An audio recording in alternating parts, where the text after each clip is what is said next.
Well, just before the Seaking comes in front of us, down through the Flemish Maritime short map into here at Sanicole, super Airshow. Got the Seaking just coming in front of us now. This is from the Belgian Air Force.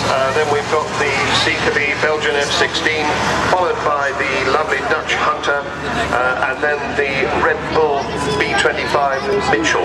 Let's enjoy now. In het eerste geval gebeurt dat natuurlijk voor militairen doeleinden, maar zoals je waarschijnlijk zelf weet en zelf misschien al hebt gelezen, het merendeel van de tussenkomst van dit toestel is ten voordele van mensen in nood aan onze Belgische kust.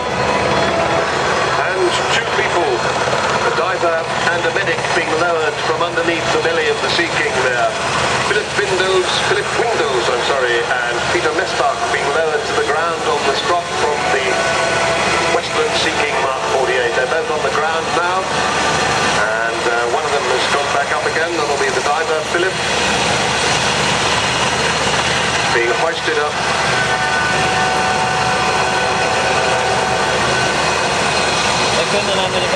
By the Search and Rescue Systems Officer Eddie Hillert. He's got him into the door of the aircraft now.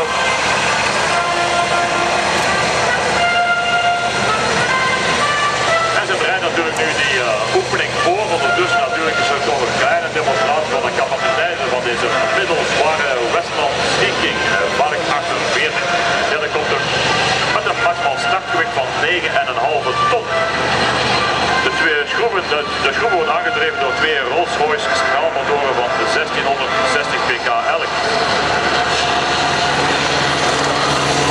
En ik denk zelfs dat mijn collega Lucas van der Heijden ook wel een beetje goede herinneringen heeft terwijl hij deze Seaking hier aan het werk is aan zijn periode van de windkracht 10, waarbij hij dus nauw heeft kunnen samenwerken met al het personeel van het 40e smaldeel te Kokzijde. Quite a big helicopter, the old Seaking, roughly 10 tons at its maximum weight. Dates back 48 years, well actually 50 years now. 1959, Sikorsky in America developed the S-61. This is still quite manoeuvrable as we see.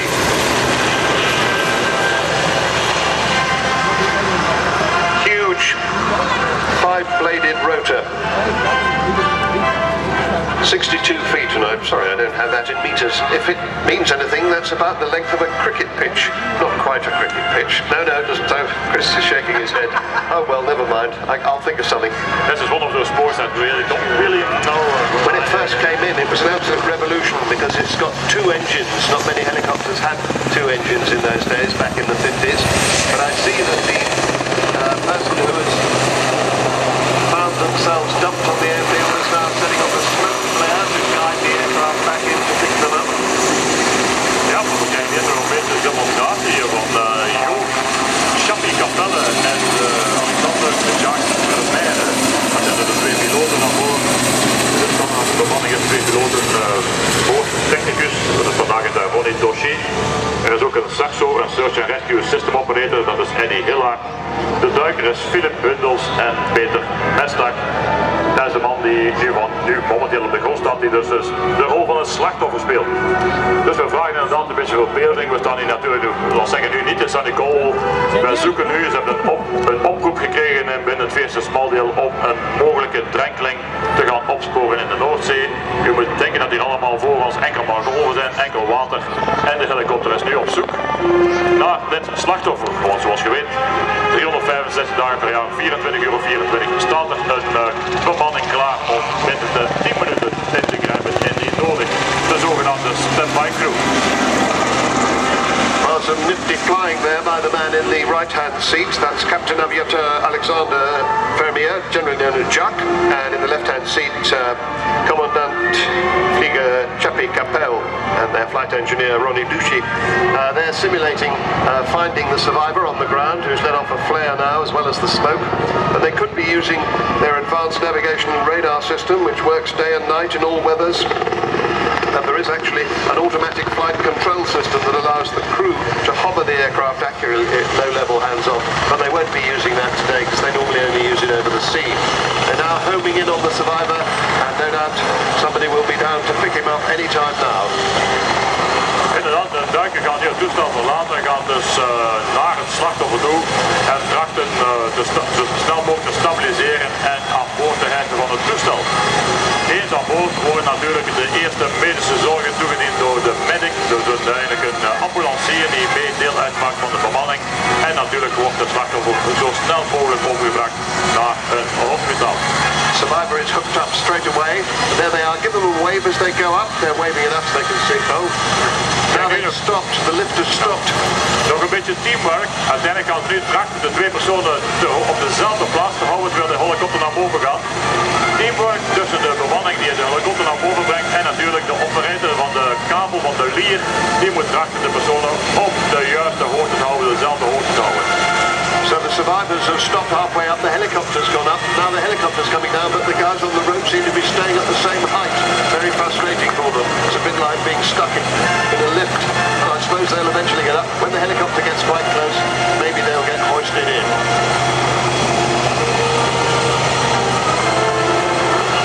Well, I hope he doesn't come too much further down, otherwise they're going to bang their heads. Oh, now they're being hoisted up, actually into the doorway.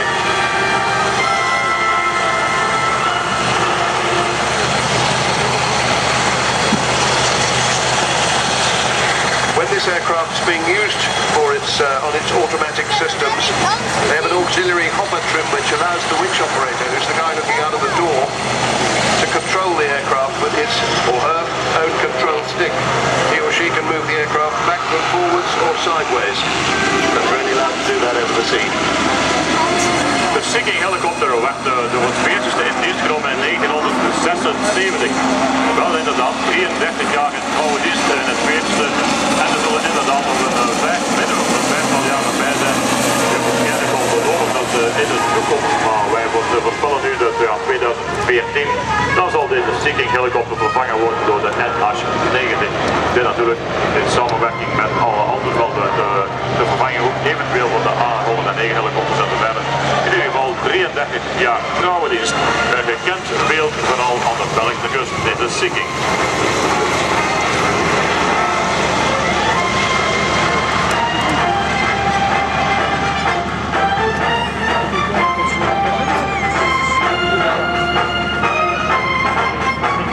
Seems to be improving slightly because the Seaking has just reported the in-flight visibility at about 2 kilometers. So it's the fog is sort of beginning to burn off. Can feel the warmth of the sun coming through. But I think that's almost the end of the display. The Seaking goes by, waggling wings or waggling rotor to say goodbye. So give them a big wave as they go by. You'll see them at the door there. Je ziet dat ze regelmatig boven de zee vliegen, want hier, ze gaan gewoon mee met de golven van het water. Ze zijn dan gewoon een beetje links-rechts te vliegen. De jack proberen, dat is alle proberen natuurlijk met de pijn aan het jack en de jongkapellen aan de buur. And this is one of only 4 of these aircraft on 40 Squadron. They used to have 5, one of them's gone to a museum. They're all museum pieces you could say, but they're doing very well. They're still an amazingly versatile aircraft, still doing wonderful work every day of the year. Of course, we all like to refer to them as the Belgian Air Force, but we have to remind ourselves that stopped existing in 2002. It became the Belgian Air Component of the Armed Forces, or also known as COA or Comops Air. Het toestel was echt 33 jaar in dienst en ik heb al de cijfers natuurlijk van juni tijdens de Airshow in Kokzijde. Op dat moment waren er 2500 interventies geweest en maar liefst 1438 personen werden uit de benarde situatie gered door onze mensen van het 40e Schouwweer. Well, now what's due on the program next is the first bit of serious noise today from the F-16, the local boy.